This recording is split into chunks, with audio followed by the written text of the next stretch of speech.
Welcome back to our YouTube channel LLTC Pandwa. I Shahnawaz Alam welcome you again on this YouTube platform. Today we are here to solve newly released model set of class 11th of English language.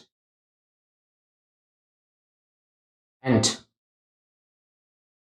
we will try to understand the pattern of Jackboard of class 11th. Okay, dear my champions, आज की class में आज हम लोग देखने वाले हैं model set का सॉल्यूशन जो आप लोग के जैकबोर्ड के द्वारा फिलहाल में रिलीज किया गया है क्लास 11th का इंग्लिश लैंग्वेज का. Okay, without wasting time we are running to our platform. Okay, then as you can see model set solution class English class 11th. Okay, then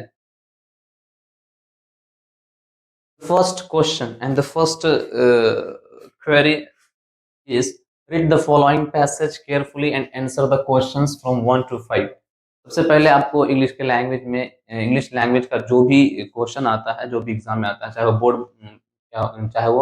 board का exam हो या तो 11th class का exam हो, सबसे पहले आपको एक पैसेज दिया जाता है. उसको अच्छे से केयरफुली पढ़ने के बाद आपको रिक्वायर किया जाएगा 5 क्वेश्चन का आंसर देने के लिए. 11th क्लास में ये क्वेश्चन ऑब्जेक्टिव हैं, जबकि 12th क्लास में जाने के बाद यानी कि बोर्ड के एग्जाम में ये क्वेश्चन सब्जेक्टिव हो जाया करते हैं. ये मार्क स्कोरिंग होता है. ये आता है रीडिंग कॉम्प्रिहेंशन से कि आपका समझ पढ़ने के बाद आपका जो समझ है वो कितना है, वो चेक करने के लिए ऐसा क्वेश्चंस आप लोग के एग्जाम में लाया जाता है. ठीक है, चलिए हम लोग देखते हैं क्या है हमारा पैसेज. उसके बाद हम लोग क्वेश्चन का आंसर देने का प्रयास करेंगे. Okay, let's see.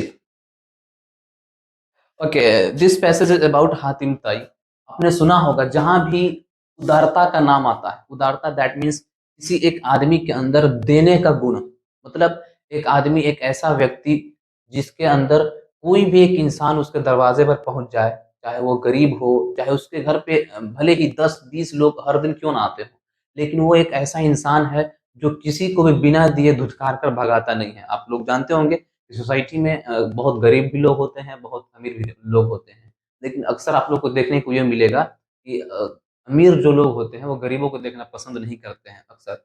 लेकिन एक ऐसा पर्सनालिटी को जेनरस बोला जाता है, जेनरस, जो दूसरे को देने में बहुत ज्यादा रुचि रखता हो, अपना जो कमाई है वो दूसरे की जिंदगी को बेहतर बनाने में व्यर्थ करता हो, उसमें देता हो, तो ऐसे इंसान को जेनरस बोला जाता है. ओके, यहाँ पे आप लोग का जेनरसिटी का एक वर्ड आया है, उसको हम लोग सोल्व करने का प्रयास करते हैं. देखिए, तो ये जो आप लोग का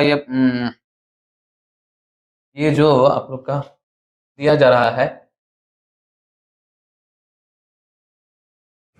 ओके, देन देखिए, हातिम ताई के बारे में है ये चीज है. तो हातिम ताई कौन है? तो हातिम ताई इज ए नेम, एक ऐसा नाम है हिस्ट्री में, that is associated with generosity, जो कि उदारता से जुड़ा हुआ है. उदारता दैट मीन्स देने का गुण. एक आदमी जो सब लोग को देता है, दिल खोल कर देता है, अपना धन दौलत हो, अपना समय हो, जो भी हो, समझ में, अपना सहायता हो, जो लोगों को देता हो, उसको जेनरस जेनरस बोला जाता है. तो उसका ये नाउन है जेनरसिटी. ओके, तो हातिम ताई जो नेम है, ये नाम जुड़ा हुआ है जेनरसिटी से. मतलब जहां भी लोग जेनरसिटी का नाम लेते हैं, वैसे ही सुनने वाले के दिमाग में हातिम ताई का नाम याद आता है कि हाँ, कोई था इतिहास में हातिम ताई नाम का जो लोगों को देने में बहुत ज्यादा इंटरेस्टेड था.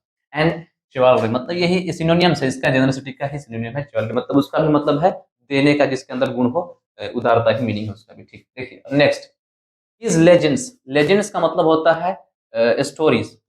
जो हिस्टोरिकल स्टोरी जो होता है उसको हम लोग बोलते हैं लेजेंड्स. ओके, तो हिस्टोरिकल स्टोरी जिसका कुछ इतिहास रहा हो, जो इतिहास में बीते हुए समय में जो चीजें हुई हो, उसको हम लोग बोलते हैं लेजेंड्स. तो हातिम ताई का जो लेजेंड्स हैं, जो कहानियां हैं, आर पॉपुलर, वो बहुत फेमस हैं through out the Arab and Asian nation.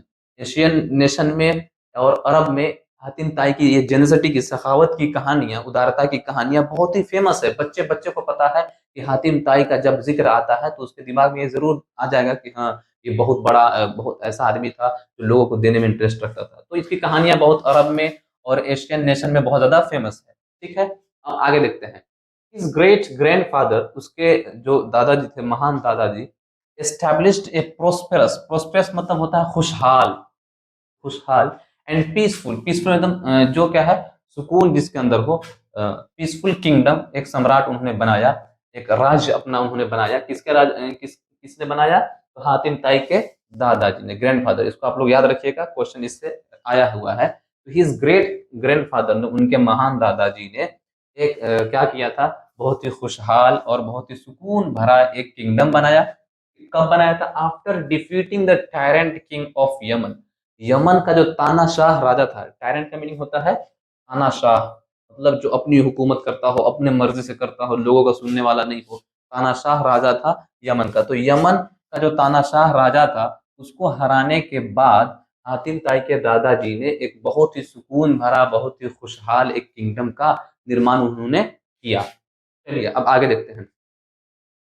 The day Hatim ताई वॉज बोर्न, जिस दिन हातिम ताई पैदा हुए, he showed the science of generosity, उन्होंने उदारता का कुछ निशानियां दिखाया। मतलब जैसे जिस दिन वो पैदा हुए, तो उनके पैदाइश के दिन ही लोगों को पता चलने लगा कि ये आदमी बहुत जेनरस है। जेनरस मतलब बहुत उदार है, उदासीनता इसके अंदर आती है। देखिए कैसे पता चला था? एज, जैसे कि he refuse to take his feed. Feed बोला जाता है जो आपका रोजमर्रा जिंदगी में जो जीने के लिए आवश्यक चीजें हैं, भोजन भी इसको बोल सकते हैं आप। तो बिना भोजन क्या तो आदमी जी नहीं सकता है, भोजन पानी की। तो जिस दिन वो पैदा हुए तो वो भोजन लेने से क्या किए? इनकार कर दिए। ओके, तो अब ऐसा जब करने लगा एक बच्चा, जब क्या होगा, यहाँ पे फुल स्टॉप है। जब एक बच्चा क्या करेगा? भोजन लेने से इनकार कर देगा, तो जीवित तो रह नहीं पाएगा फिर। इसलिए ये बहुत बड़ा चिंता का विषय होते जा रहा था। इसलिए फिर famous astrologers where called into study his birth chart. बहुत बड़े बड़े एस्ट्रोलॉजर्स को बुलाया गया, जो चार्ट देख के बताते हैं ना कि इसके जिंदगी में ऐसा होने वाला है, वैसा होने वाला है। तो ये एस्ट्रोलॉजर को बुलाया गया ताकि उनका बर्थ चार्ट को पढ़े कि ये बच्चा जो खाना पीना भी नहीं ले रहा है, उसका क्या रीजन हो सकता है। ठीक है, तो बहुत बड़े बड़े एस्ट्रोलॉजर्स को बुलाया गया है। ठीक है, ये भी याद रखिएगा कि इसको बुलाया गया था उनके बर्थ चार्ट को पढ़ने के लिए, तो एस्ट्रोलॉजर को बुलाया गया था। ठीक, फिर दे डिक्लेयर्ड, तो वो पढ़ने के बाद उन्होंने घोषणा किया। क्या घोषणा किया? Hatim will grow up to be the most generous man. देखिए यहाँ पे सुपरलेटिव फॉर्म का यूज किया गया है, द मोस्ट। दुनिया में सबसे बड़ा उदार इंसान यही बनेगा। जो एस्ट्रोलॉजर आए उसका बर्थ चार्ट पढ़ने के लिए, तो उन्होंने पढ़ के क्या बताया कि दुनिया में सबसे उदार इंसान अगर कोई होगा तो वो कौन बनेगा? हातिम ताई ही बनेंगे। ठीक है, तो एस्ट्रोलॉजर का कहना हुआ कि द मोस्ट जेनरस मैन ये बनने वाला है पूरे दुनिया का। ही विल सर्व मैनकाइंड, वो पूरे इंसानों का क्या करेगा?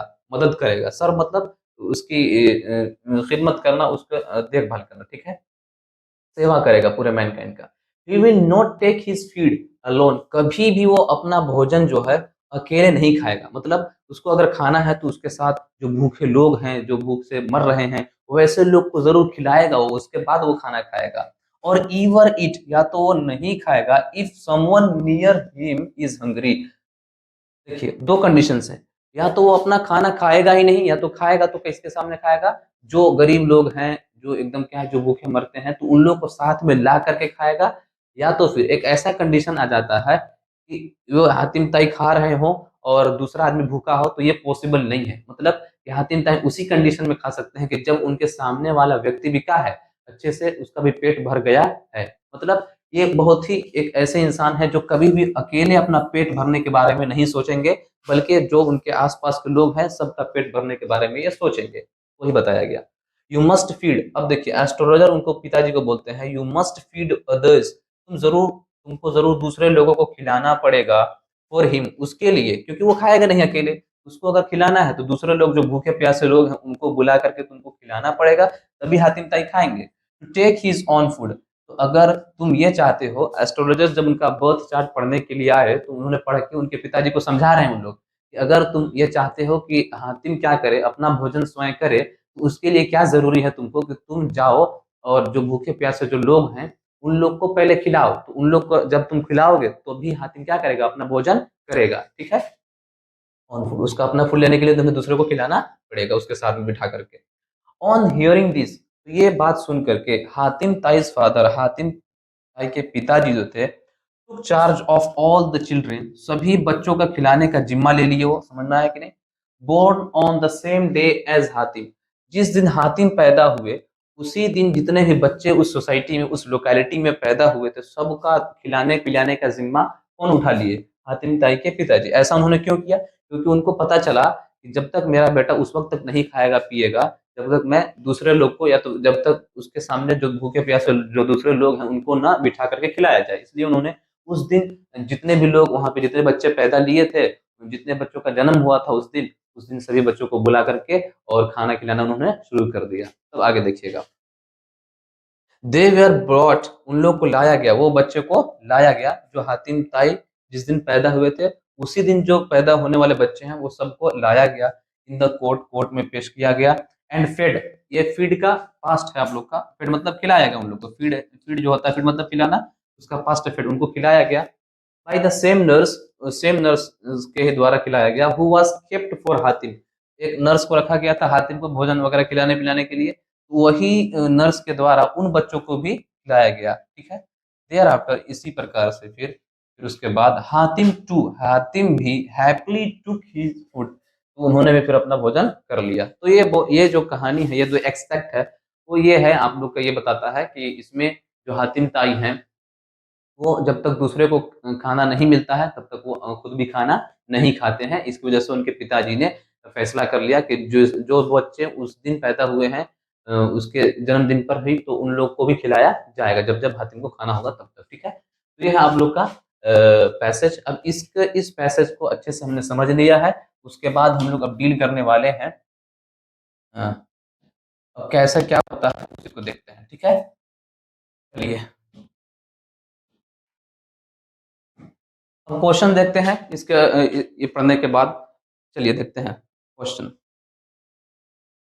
पहला क्वेश्चन आपके सामने रहा, who defeated the टैरेंट king of Yemen, Yemen के जो तानाशाह राजा था, यमन का जो तानाशाह राजा था उसको किसने हराया।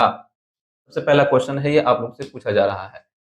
टैरेंट मतलब बताया गया आप लोग को एकदम तानाशाह। ठीक है, ये तानाशाह जो राजा है उसको किसने हराया, तो आप लोग एग्जैक्ट में पढ़े हुए थे, हम लोग पढ़े हैं कौन हराया था। ऑप्शंस देख लेते हैं कौन कौन हराया था। ठीक है, तो देखते हैं पहले ऑप्शन क्या क्या आप लोग को दिया जा रहा है, देखिएगा। ऑप्शन नंबर ए है हातिम ताई, क्या हातिम ताई ने उनको हराया था? नहीं नहीं नहीं, हातिम ताई ने उनको नहीं हराया था। हातिम ताइज ग्रैंडफादर, उनके दादाजी ने उनको हराया था।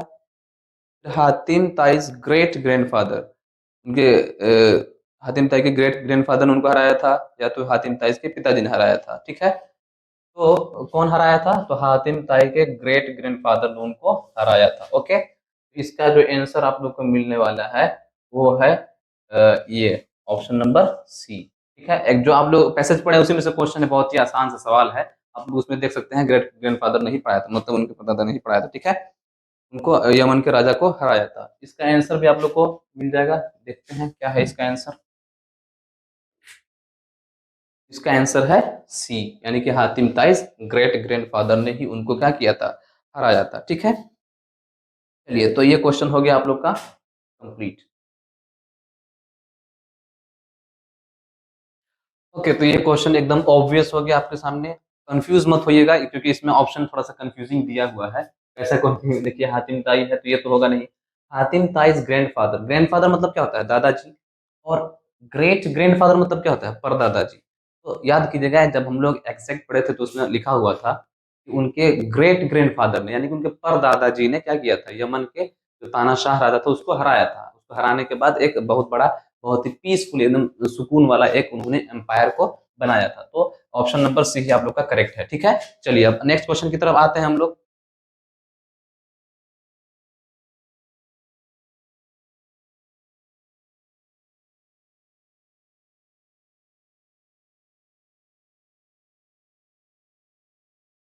नेक्स्ट क्वेश्चन ये रहा आपके सामने, Hatim Tai was the king of, Hatim ताई कहाँ के राजा थे। अब इसका ऑप्शन हम लोग देख लेते हैं, उसके अनुसार जवाब देंगे हम लोग। अरब के थे? अरब के बिल्कुल नहीं थे, आप लोग को याद याद होगा जहां उनके परदादा जी ने जिस एम्पायर को बनाया होगा वहीं के राजा ना होंगे, वो तो अरब के नहीं थे वो। फिर यमन के थे, यही हम लोग का सही जवाब। देखते हैं हम लोग, फिर शहबाद के थे, शहबाद के भी नहीं थे, और बरजक के थे। तो ये आप लोग के चार ऑप्शन है, एग्जैक्ट को देखिएगा उसमें तो आप लोग को पता चल जाएगा कि उनके दादाजी ने यमन के राजा को हराया था। दैट मीन्स कि हातिम ताई कहाँ के राजा बने होंगे, यमन के बने होंगे। तो इसका सही जो जवाब है उसको देखिए, सही जवाब, correct answer is option number B, यानी कि यमन के राजा थे। तो Hatim Tai was the king of Yemen. Okay, ये भी क्लियर हो गया होगा आप लोग को। आगे बढ़ते हैं नेक्स्ट क्वेश्चन की तरफ। क्वेश्चन नंबर थर्ड है, what happened after Hatim Tai was born, जब हातिम ताई पैदा हुए तब क्या हुआ था। ओके, ऑप्शन देखते हैं हम लोग क्या क्या ऑप्शन है। ऑप्शन नंबर ए है, ही रिफ्यूज टू स्लीप, उन्होंने सोने से इनकार कर दिया था। नहीं नहीं नहीं, सोने से तो इनकार नहीं किया था उन्होंने। फिर next option, he refuse to take his feed, हाँ यही तो बात था ना कि वो अपना भोजन करने से उन्होंने इनकार कर दिया था, उनका जो दाना पानी था वो अपना दाना पानी लेने से उन्होंने क्या कर दिया था, इनकार कर दिया था। ठीक है, तो आगे देखते हैं और क्या क्या ऑप्शन हैं। सही ऑप्शन तो आप लोग का ऑप्शन नंबर बी है, ही रिफ्यूज टू प्ले, उन्होंने खेलने से इनकार कर दिया, वो भी सही ऑप्शन नहीं है। फिर he refused to share his things, उन्होंने अपने चीजों को दूसरे तक देने से, शेयर करना मतलब दूसरे लोग को साथ में लेकर के चीजों को चलना, उससे इनकार कर दिया था। नहीं, इसमें जो ऑप्शन नंबर बी है, he refuse to take his feed, उन्होंने अपना भोजन दाना पानी लेने से क्या कर दिया था, इनकार कर दिया था। चलिए इसका आंसर देख लेते हैं। Option number B is the correct answer of this question. Okay, that means Hatim Tai refused to take his feet when he was born. Okay, then next we are running to the next question, question number 4, who were called to study the birth chart of Hatim, Hatim ताई के birth chart को पढ़ने के लिए, जब वो खाना लेने से इनकार कर दिए तो उनके बर्थ चार्ट को पढ़ने के लिए बुलाया गया था, बहुत लोगों को बुलाया गया था। किनको बुलाया गया, तो वहां पे हम आपको पढ़ाते हुए तो उसको अंडरलाइन भी किए थे। ओके, देखते हैं ऑप्शंस क्या क्या हमारे पास हैं। Option number one is doctors, doctor को बुलाया गया था। सेकेंड मिनिस्टर्स, मिनिस्टर को बुलाया गया था। थर्ड नर्सेस, नर्स को बुलाया गया था। या तो फिर एस्ट्रोलॉजर्स को बुलाया गया था। आप लोग गेस कीजिए कौन सा जवाब मिलेगा। Absolutely option number D is the correct option of this question. Option number D है इसका जवाब, एस्ट्रोलॉजर को बुलाया गया था, क्योंकि उन्हीं लोग क्या करते हैं, बर्थ चार्ट पढ़ते हैं, थोड़ा ना डॉक्टर का किसी का बर्थ चार्ट पढ़ेंगे, या तो मिनिस्टर पढ़ेंगे या तो नर्स। एस्ट्रोलॉजर ही क्या करते हैं, लोगों का बर्थ चार्ट पढ़ा करते हैं। ठीक है, चलिए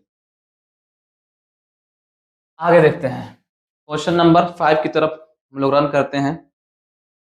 okay, question number 5, who took the charge of all the children born on the same day as Hatim, जिस दिन हातिम पैदा हुए थे उसी दिन पैदा होने वाले बच्चों का देखभाल करने का, तो खाना पीना खिलाने का जिम्मेदारी किन्होंने लिया था, उनके पिताजी ने लिया था। क्यों, क्योंकि उन्होंने एस्ट्रोलॉजर ने क्या कहा था कि जब तक तुम दूसरे को इसके साथ में बिठा कर नहीं खिलाओगे तो ये भी अपना भोजन नहीं करेगा, तो उनके पिताजी ने लिया था। ऑप्शंस देख लेते हैं हम लोग। ऑप्शन नंबर वन है हातिम ताई, हातिम ताई ने लिया था, नहीं हातिम ताई ने नहीं लिया था। हातिम ताइज अंकल, उनके चाचा जी ने लिया था, नहीं। हातिम ताइज ग्रेट ग्रैंडफादर, उनके परदादा जी ने लिया था, वो भी नहीं। हातिम ताइज फादर, हाँ तो यही है जवाब, हातिम ताई के पिताजी ने ये जिम्मेदारी ली थी। चलिए इसका आंसर लिखिए, answer option number D is the correct answer. Okay, then तो ये आप लोग का 1 से लेकर 5 क्वेश्चन एग्जैक्ट था, मतलब जो पैराग्राफ आप लोग को पूछा गया है उससे है। अब नेक्स्ट क्वेश्चन जो छठा सवाल आएगा आप लोग का, वो राइटिंग स्किल से आने वाला है। देखते हैं छठा सवाल क्या है। क्वेश्चन नंबर 6, देखिए क्वेश्चन नंबर 6 पूछ रहा है, abbreviations are freely used in, abbreviation किस चीज में यूज होता है। तो जैसा कि आप लोग को बताया गया है कि एब्रेविएशन मतलब होता क्या है, पहले उसको समझते हैं। देखिएगा, एब्रेविएशन मतलब क्या, शॉर्ट फॉर्म्स। ओके, तो शॉर्ट फॉर्म्स को अगर हम लोग बात करें शॉर्ट फॉर्म्स की, शॉर्ट फॉर्म्स हम लोग कहाँ पे यूज करते हैं, शॉर्ट फॉर्म्स का यूज होता है हम लोग का किस में होता है। देखिएगा, मेनली जो राइटिंग स्किल का जो चैप्टर होता है ना, सबसे पहला चैप्टर आप लोग पढ़े होंगे नोटिस का, ठीक है, नोटिस।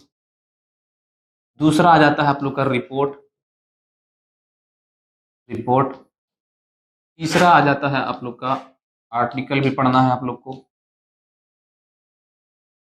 चौथा आ जाता है आप लोग का लेटर, वो भी कौन सा लेटर, तो लेटर टू एडिटर आता है, एडिटर, ठीक, लेटर टू एडिटर। और जो पांचवा आ जाता है वो है आप लोग का note making, note making. And इसी के साथ रिलेट करके आता है समरी राइटिंग,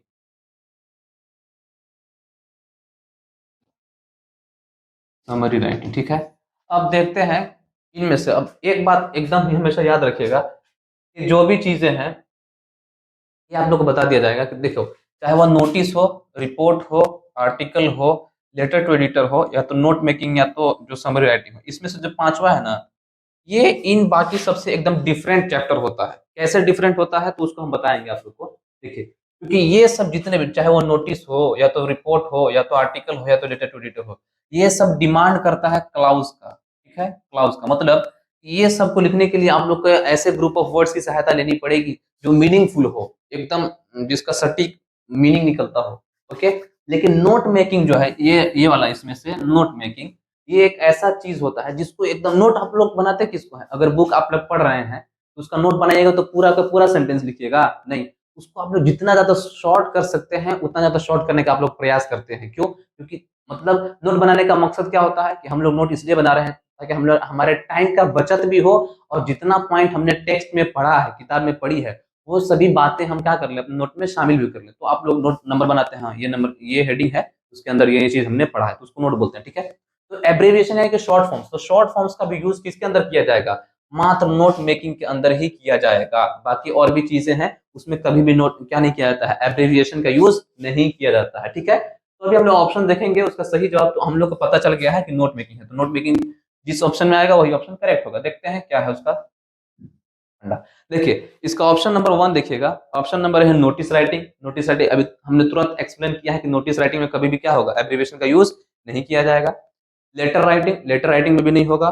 फिर next note making, okay, then and fourth है आर्टिकल राइटिंग। तो आप लोग बताइए इसमें से किस में एब्रीविएशन कहने के शॉर्ट फॉर्म्स का यूज किया जाएगा। तो बिल्कुल हमारा जो सही जवाब होने वाला है वो ऑप्शन नंबर सी होने वाला है। चलिए इसको देख लेते हैं इसका क्या सही जवाब है। तो option number C, that means note making, is the correct option of this question, okay. तो abbreviations are freely used in note making. Abbreviation का हम लोग जो यूज करते हैं आराम से इसमें यूज किया जा सकता है, नोट मेकिंग में किया जा सकता है, ठीक है। चलिए अब आगे बढ़ते हैं क्वेश्चन नंबर 7 की तरफ। क्वेश्चन नंबर 7 बोल रहा है विच of the following is not A part of summary writing. Summary writing का निम्न में से आने वाला कौन सा पार्ट नहीं है, ठीक है। देखते हैं पहले ऑप्शंस देख लेते हैं। ऑप्शन नंबर ए है यूजिंग योर ऑन वर्ड्स, अपने ही शब्दों का यूज करना। दूसरा है option number B, exact words from the text. Option number C, including main ideas only. Option number D, summary being shorter than the text. अब देखिए ये चार ऑप्शंस आपको दिए गए हैं, इसमें से आप लोग को देखना है। देखिए समरी राइटिंग बताया आप लोग को हम कि नोट मेकिंग मतलब जब भी नोट आप बनाएंगे, ठीक है, एग्जाम में जब नोट बनाने के लिए क्वेश्चन आएगा तो नोट बनाए आप बहुत ही फ्रेज का यूज करके, शॉर्टर शॉर्टर वर्ड का यूज करके, एब्रिविएशन का यूज करके आपने नोट बनाया, ठीक है। अब वही नोट को अपने दिमाग में रखते हुए किन किन पॉइंट को आपने नोट मेकिंग में इंक्लूड किया है, वही पॉइंट्स को दिमाग में रखते हुए आप लोग को समरी लिखना होता है। तो समरी लिखने का क्या मतलब है, देखो इसमें से क्वेश्चन क्या पूछा है, क्वेश्चन बोल रहा है आप लोग का विच of the following is not, यहाँ पे इसको याद रखिएगा, नोट बोल रहा है, नोट मतलब इनमें से कौन सा नहीं है जो समरी राइटिंग में यूज नहीं होता है। तो using your on words, on words का तो यूज हम लोग करते हैं, समरी राइटिंग में अपने शब्दों का यूज जरूर करते हैं, ठीक है। फिर exact words from the text, जो आपने टेक्स्ट में, जो आपने किताब में जो जो शब्द आपने पढ़ा है, जो जो लाइन, जो जो पैराग्राफ पढ़ा है, वही पैराग्राफ उठा करके आप लोग समरी में लिख सकते हैं। नहीं, फिर वो समरी कहाँ से होगा, अगर किताब का या तो जो पैराग्राफ आप लोग को दिया गया है वही एग्जैक्ट वर्ड्स को उठा करके आप लोग लिख रहे हैं तो वो समरी कहलाएगा, बिल्कुल समरी नहीं कहलाएगा। समरी क्या कहलाएगा, समरी खुद से आप लोग को लिखना होता है, वो पूरा पैराग्राफ पढ़ने के बाद जो नोट आपने बनाया है उस नोट को अपने दिमाग में रखते हुए, उस पे पॉइंट्स को अपने जहन में रखते हुए तब आपको समरी लिखना होता है अपने शब्दों का यूज करके, ठीक है। तो यहाँ पे कौन सा पार्ट नहीं होगा, तो ये वाला ऑप्शन जाएगा आप लोग का, exact words from the text. जो टेक्स्ट में आपने पढ़ा है वही चीज को लिखना क्या नहीं होगा, ये समरी राइटिंग का एक पार्ट नहीं है। तो option number B is the correct option of this question. चलिए इसका आंसर हम लोग देख लेते हैं, ऑप्शन नंबर बी, ओके। बाकी सब ऑप्शंस इसमें आते हैं, इंक्लूडिंग मेन आइडियाज ओनली, तो नोट में समरी राइटिंग में सिर्फ जो मेन आइडिया होता है उसी को लिखा जाता है।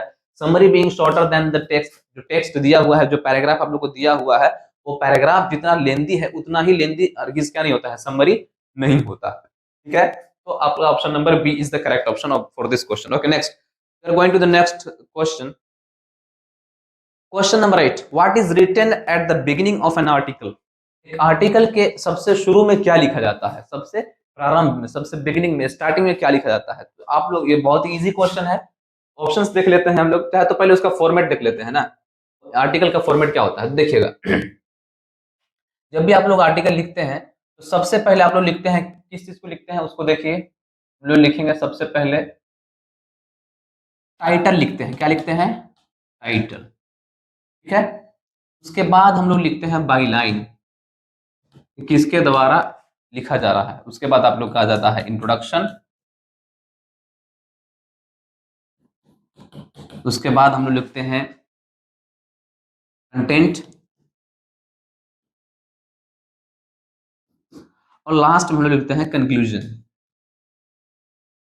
कंक्लूजन, तो ये मात्र 5 ही ऐसे पार्ट्स हैं जो आप लोग आर्टिकल राइटिंग में यूज करते हैं, ठीक है। ये अलग मैटर है कि इंट्रोडक्शन कैसे लिखना है, वो भी एक लेंथी चैप्टर, वो भी समझना पड़ता है। कंटेंट में कितने पैराग्राफ होते हैं, तो 3 पैराग्राफ इसमें लिखना होता है, और इंट्रोडक्शन 1 पैराग्राफ का बनता है, कंक्लूजन भी 1 पैराग्राफ का बनता है। तो एक अच्छा, अगर आप आर्टिकल लिखना चाह रहे हैं तो कम से कम आपको कितना लिखना पड़ेगा, 1 पैराग्राफ इंट्रोडक्शन के लिए और 3 पैराग्राफ कंटेंट के लिए। कंटेंट में भी पैराग्राफ बाई पैराग्राफ वो वेरी करता है कि किस पैराग्राफ में किस मुद्दे को शामिल करना है, ठीक है। और कंक्लूजन लास्ट में आप लोग का 1 पैराग्राफ का होगा। मतलब मिनिमम 4 से 5 पैराग्राफ का क्या होता है, एक अच्छा आर्टिकल आप लोग लिख सकते हैं। ऐसा जरूरी नहीं है, लेकिन शॉर्टर होने की वजह से ये कभी कभी 3 से 4 पैराग्राफ में ही इंक्लूड कर दिया जाता है, या तो फिर इसको 2 से 3, 3 से 4 पैराग्राफ में भी क्या है, इसको लिखा जा सकता है। लेकिन प्रॉपर जो लिखने का वे है वो ऐसा ही है। तो सबसे पहले हम लोग को क्वेश्चन पूछा क्या है, what is written at the beginning of an article. एक आर्टिकल के सबसे शुरू में क्या लिखा जाएगा, तो सबसे शुरू में उसका टाइटल लिखा जाएगा कि हाँ किस चीज को लेकर के हम ये आर्टिकल लिख रहे हैं, ठीक है। अब ऑप्शंस देख लेते हैं, उसके अनुसार हम लोग डिसाइड कर लेंगे कि क्या लिखा जाएगा। तो टाइटल जिस ऑप्शन में आएगा वही करेक्ट ऑप्शन होगा। देखिए एड्रेस, तो एड्रेस तो लिखा ही नहीं जाता है, उसके फॉर्मेट में अभी आप लोग को बताए हैं। दूसरा है टाइटल, बिल्कुल यही लिखा जाता है। तीसरा है सब्जेक्ट, सब्जेक्ट भी लिखा नहीं जाता है इसमें। और डेट, तो देखिए इसमें से एड्रेस और डेट और सब्जेक्ट ये तीनों तो लिखे ही नहीं जाते हैं किस में, आर्टिकल में। तो आर्टिकल में लिखा क्या जाता है, टाइटल। तो यही होगा आपका जवाब। Option number question number B का जो जवाब है वो आपका, जो क्वेश्चन नंबर 8 का जो सही जवाब है वो ऑप्शन नंबर बी है। देख लिया आप लोग, ओके। तो ये भी समझ में आ गया होगा आप लोग का कि आर्टिकल के सबसे शुरू में हम लोग को टाइटल लिखना होता है। नेक्स्ट क्वेश्चन की तरफ बढ़ते हैं हम लोग। क्वेश्चन नंबर है 9। Articles are not meant for. Articles का जो मतलब है, या जो आर्टिकल जो होते हैं किन किन चीजों में नहीं होते हैं, किस चीज में नहीं हो सकता है आर्टिकल्स, ठीक है। तो उसके लिए ऑप्शन हमको देखना पड़ेगा, कौन कौन सा ऑप्शन दिया गया है। ऑप्शन नंबर ए है न्यूज़पेपर्स। तो न्यूज़पेपर में तो आर्टिकल आते हैं भाई, आप लोग पढ़ते हैं, दिन ब दिन इसको पढ़ते हैं। दूसरा है मैगजीन्स, मैगजीन्स में भी क्या होते हैं, आर्टिकल्स आते हैं। तीसरा है लॉ बुक्स, हाँ। जो चौथा ऑप्शन भी देख लेते हैं हम लोग, उसके बाद डिसाइड करेंगे जर्नल्स। अब देखिएगा, थोड़ा सा ध्यान देने का बात यहाँ पे क्या है वो देखते हैं हम लोग। न्यूज़पेपर मतलब होता है सामाजिक जो पत्र होता है, उसमें तो आर्टिकल्स आते हैं ना, आप लोग पढ़ते भी हैं। मैगजीन्स में भी क्या होता है, आर्टिकल्स आता है। लॉ बुक्स यानी कि कानून की किताबों में भी आर्टिकल्स होता है, सेम स्पेलिंग के साथ। समझ में आया कि नहीं, ARTICLE। लेकिन ये आर्टिकल का मतलब होता है धारा, होता है धारा। समझ में आया कि नहीं, धारा या तो कानून व्यवस्था जो भी है।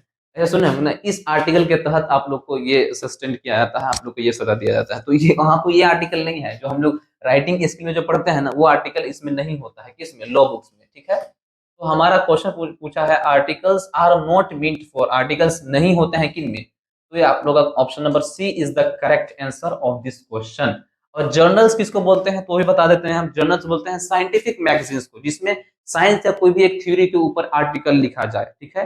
जैसे E बराबर MC स्क्वायर जो है एक थ्योरी है, तो उस चीज को एक्सप्लेन करने के लिए अगर एक मैगजीन में कोई साइंटिस्ट का क्या है एक्सप्लेन किया है, तो उसको जर्नल बोला जाता है। वैसे वैसे मैगजीन को, साइंटिफिक मैगजीन को जर्नल्स कहा जाता है। तो उसमें भी आर्टिकल आते हैं। तो आर्टिकल्स किस में नहीं आते हैं, तो लॉ बुक्स में नहीं आते हैं, ठीक है। चलिए इसका आंसर देख लेते हैं। आंसर इसका हो जाएगा आप लोग का ऑप्शन नंबर सी, यानी कि लॉ बुक्स। लॉ बुक्स में आर्टिकल नहीं आते हैं। चलिए क्वेश्चन नंबर 10 की तरफ बढ़ते हैं। Question number 10, which of the following is not a component of a letter to editor. Letter to editor का कौन सा इनमें से आने वाले में से कौन सा क्या नहीं है, उसका भाग नहीं है। पहले ऑप्शंस देख लेते हैं। ऑप्शन नंबर है टाइटल, सेकंड है सैल्यूटेशन, थर्ड है डेट, एंड फोर्थ है सिग्नेचर। बताइए आप लोग, अभी आप लोग को बताया गया था कि टाइटल किस में आता है। टाइटल हम लिखते हैं आर्टिकल में, इसमें लिखते हैं आर्टिकल में। ये क्या नहीं होता है, लेटर टू एडिटर में इसको नहीं लिखा जाता है। लेटर टू एडिटर में सैल्यूटेशन होता है और डेट भी दिया जाता है, सिग्नेचर भी दिया जाता है। लेकिन टाइटल हम लोग किस में नहीं लिखते हैं, लेटर टू एडिटर में नहीं लिखते हैं। तो क्वेश्चन क्या पूछा है, विच ऑफ द फॉलोइंग, इनमें से कौन सा is not a component of letter to editor. Letter to editor में भाग नहीं है, तो टाइटल है। Option number A is the correct option of this question. ठीक है, इसका आंसर भी हम लोग देख लेते हैं।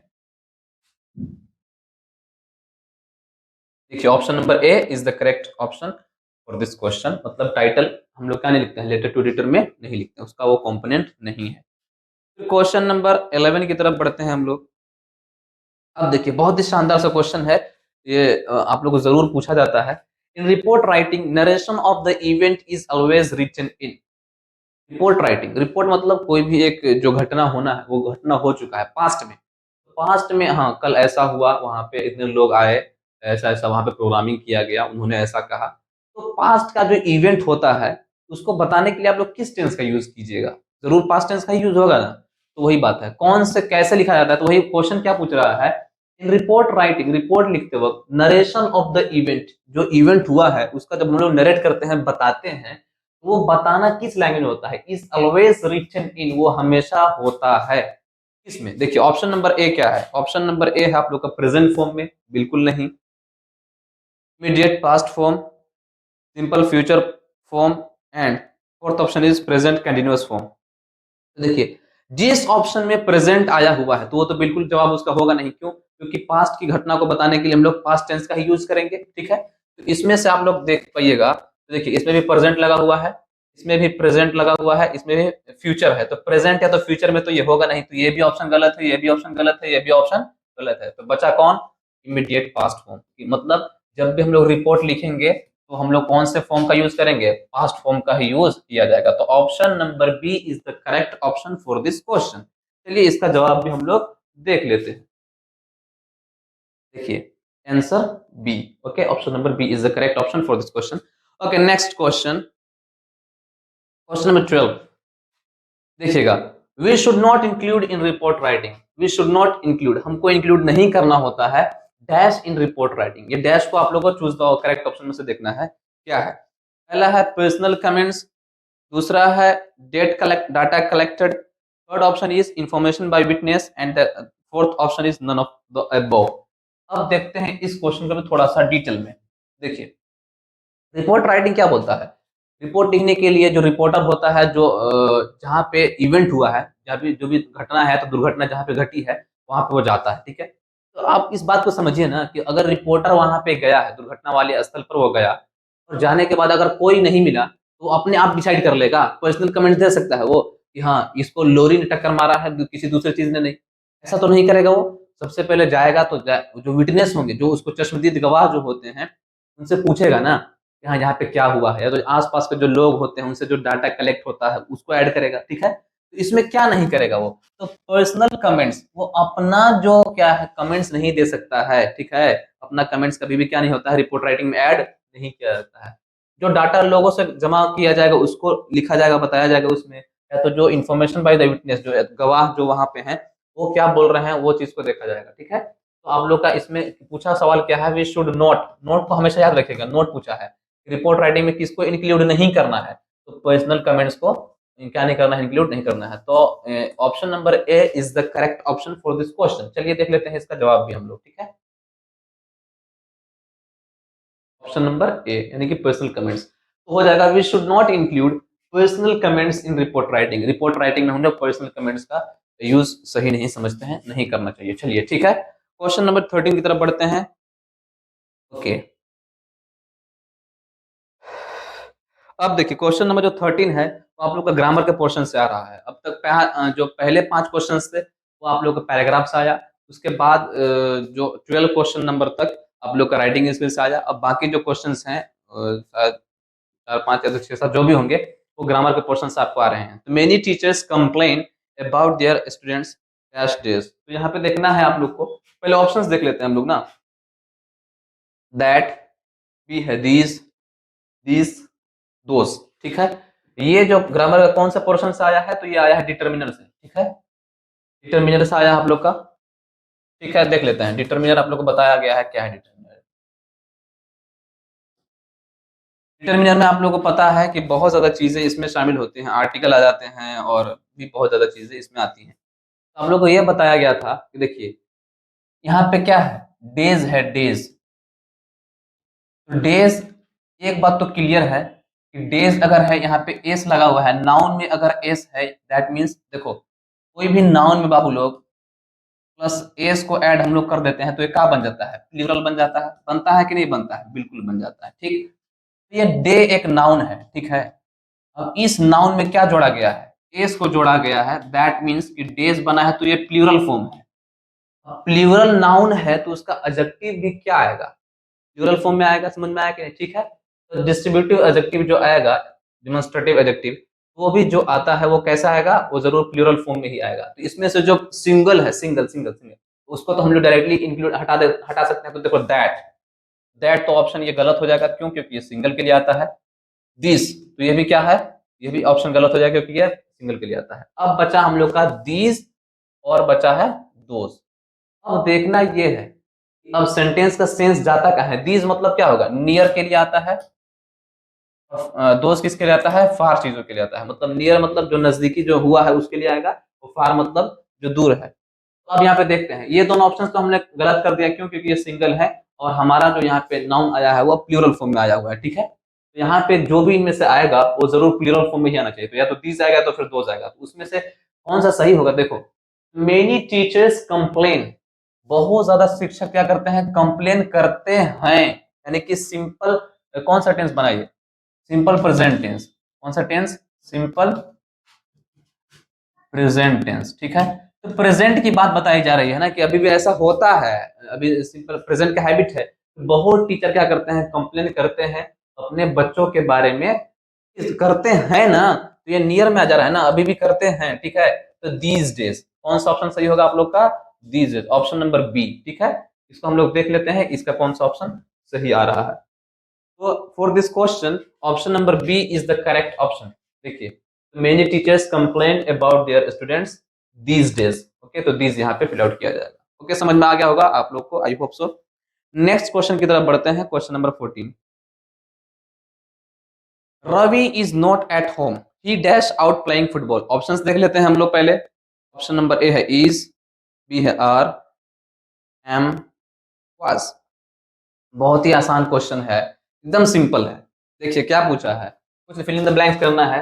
पहले स्टेटमेंट को समझना है, उससे पहले ही आप लोग कुछ डिसाइड कीजिएगा। देखो, रवि इज, तो यहाँ पे जब इज बोला गया है तो ये आप लोग जब यहाँ पे इज एम आर का यूज हुआ है तो ये समझ सकते हैं कि ये कौन सा टेंस में जा रहा है, प्रेजेंट में जा रहा है, ठीक है, प्रेजेंट में जा रहा है, ठीक। इसमें से अगर ऑप्शन, एक सेंटेंस, ये जो सेंटेंस बना हुआ है इसमें इज इंडिकेट कर रहा है कि ये जा रहा है, प्रेजेंट का सेंस दे रहा है। ऑप्शन में जो प्रेजेंट का सेंस नहीं दे रहा होगा उसको तो आउट कर दिया जाएगा पहले ही। तो देखो यहाँ पे इज प्रेजेंट का सेंस देता है, ठीक, आर भी देता है, एम भी देता है, लेकिन वाज देता है, वाज तो पास्ट का सेंस देता है, तो इसको तो पहले ही निगलेक्ट कर दिया जाएगा, ठीक। अब बचा है इज, या तो एम या तो फिर आर। तो देखो, तो Ravi is not at home, Ravi एक नाउन है उसके लिए इज का यूज किया गया है।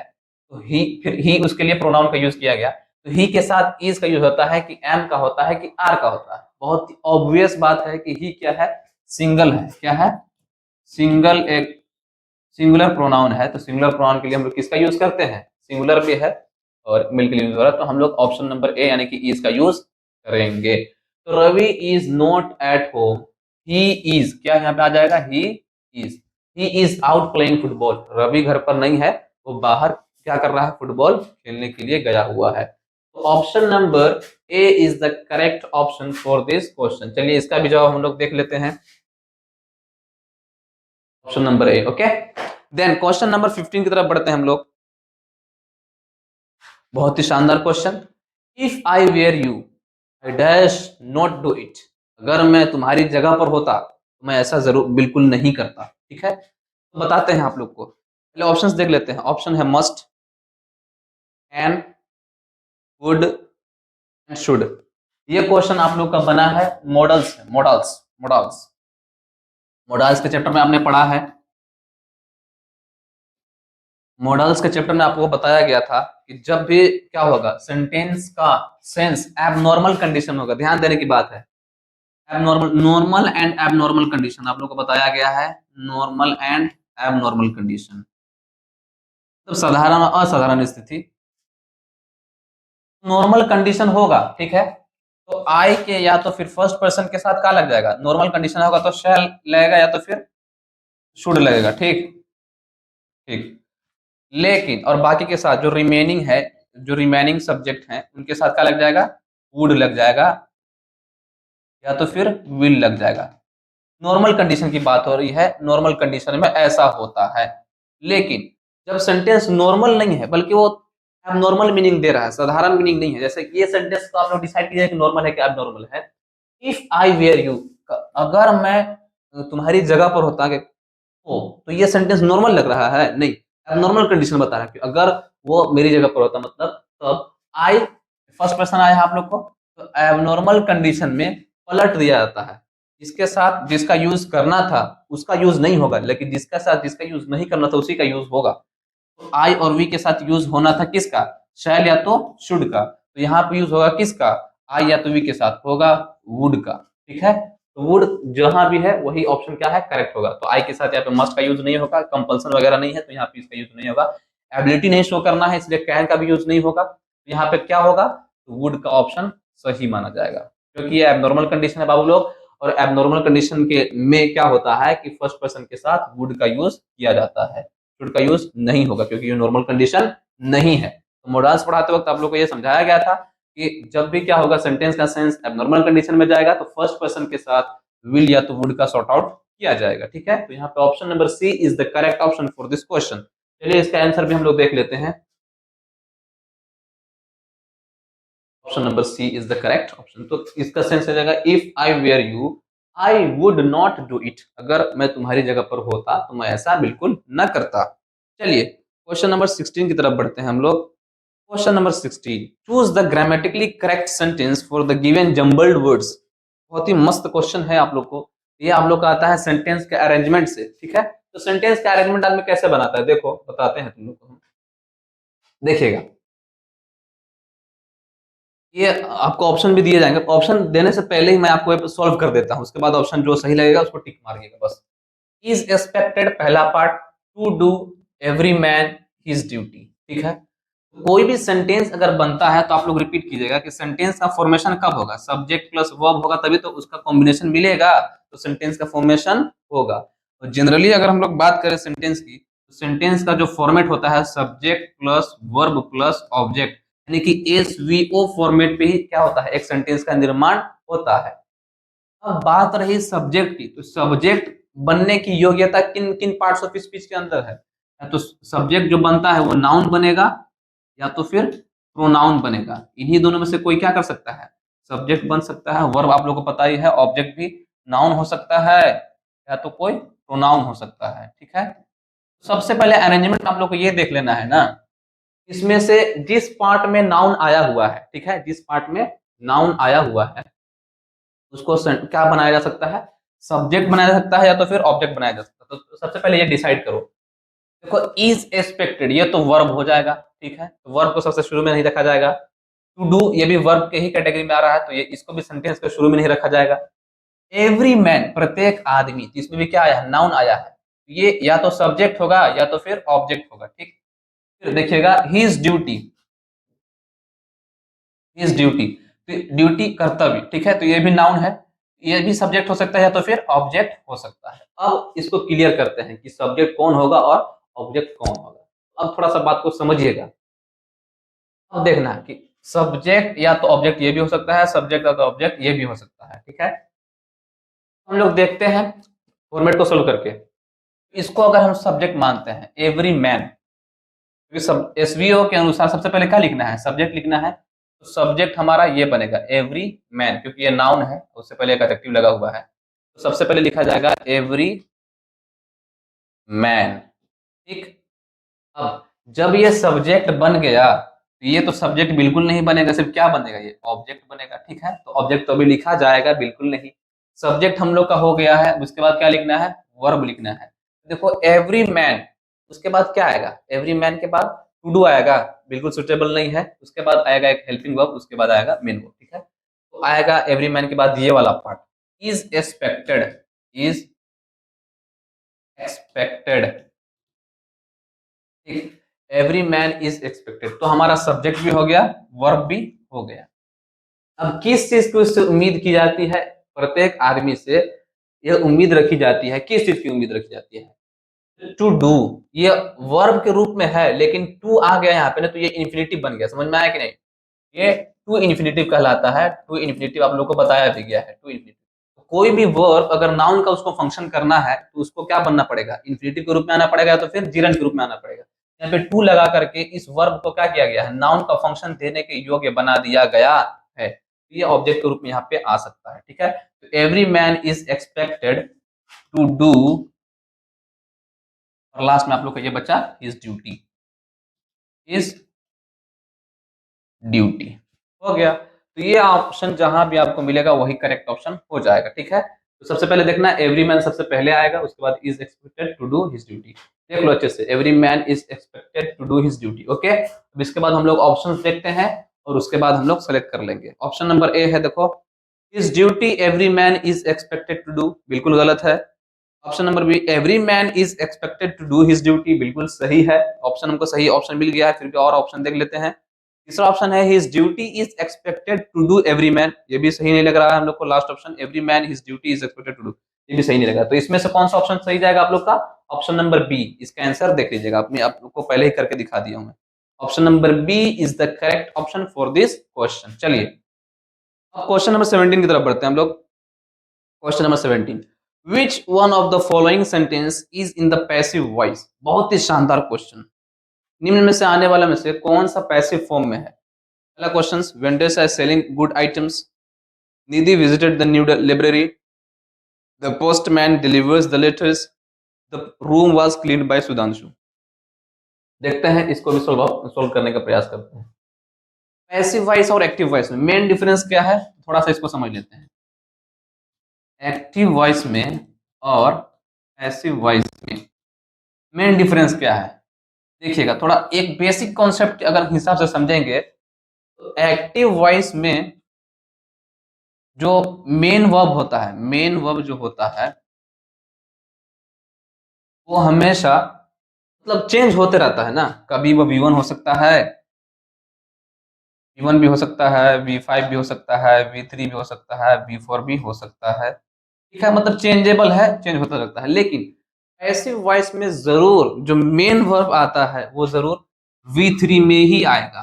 ठीक है, मेन वर्ब हमेशा V3 में आएगा। तो इस सेंटेंस में से अगर कहीं भी आपको क्या है, कहीं भी आपको V3 नजर आ रहा है तो वो क्या हो सकता है, पैसिव वॉइस में हो सकता है। अभी कंफर्म नहीं हुआ है, क्योंकि कंफर्म होने के लिए, क्योंकि एक्टिव वॉइस में तो V3 आता है, लेकिन जिसमें V3 नहीं है उसको तो हटा देंगे आराम से, वो ऑप्शन गलत है। समझ में आया कि नहीं, क्योंकि पैसिव वॉइस होगा तो जरूर क्या होगा, V3 होगा।